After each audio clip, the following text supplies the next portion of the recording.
No, our strategy on the CapEx side is very clear. We want to continue to transform digitally our network to be more efficient from a service point of view and reduce more leakages. But even more important, to have a more CapEx clever allocation, in a sense that with the digital data that we are collecting from the network, we are able to predict what is going to happen on our network and therefore to intervene before any failure will happen.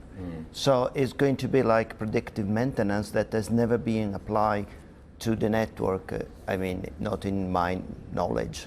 Yeah. You've also been speaking about the water assets in Italy and how they are really suffering a lot more from underinvestment, particularly for a few decades now. So how much room do you think there is to grow there then? Well, I think like you said, the water network has been underinvested for many, many years. And that's the reason why we have leakages that goes from 30% to 70%. Imagine 70% of leakages, enormous. They need to be invested. But again, in this time, we want to do a clever investment. And in fact, after the Veolia transaction, our plan is to fully digitize the network that we have acquired as a way, first of all, to reduce leakages, and second, to get data to understand where we have to invest. I mean, it is clear that those pipes have to be replaced, but it's very important to replace first the ones that needed to be replaced. They're not doing just without knowing which are the data that are coming from the network. We are seeing a huge debate raging around what is the right type of clean energy at this point, and as we count down to COP28, it is a huge discussion. You're in many different parts of the ESG universe now, given what you're doing, laying fresh pipelines and re-gearing for the future. What's the biggest topic of discussion, do you think, on your plate at this point as you come up to COP28?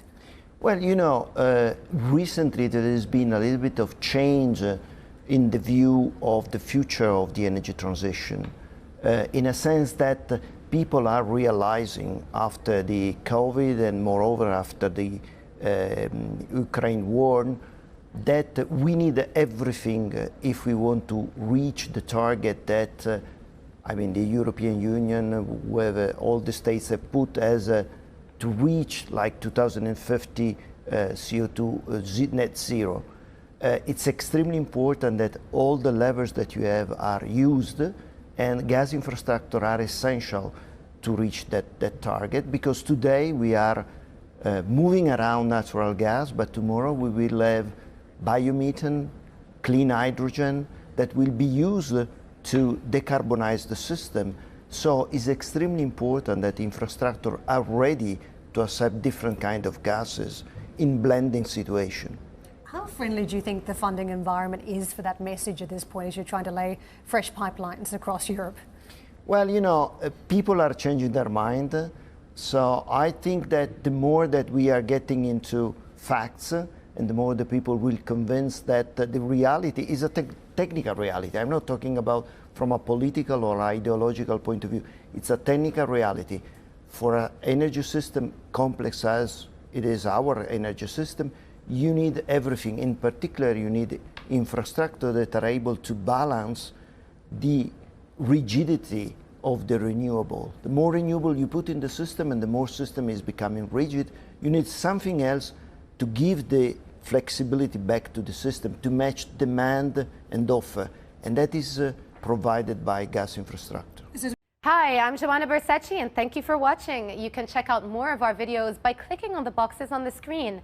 And don't forget to subscribe to our channel for more from CNBC International. Thank you for watching.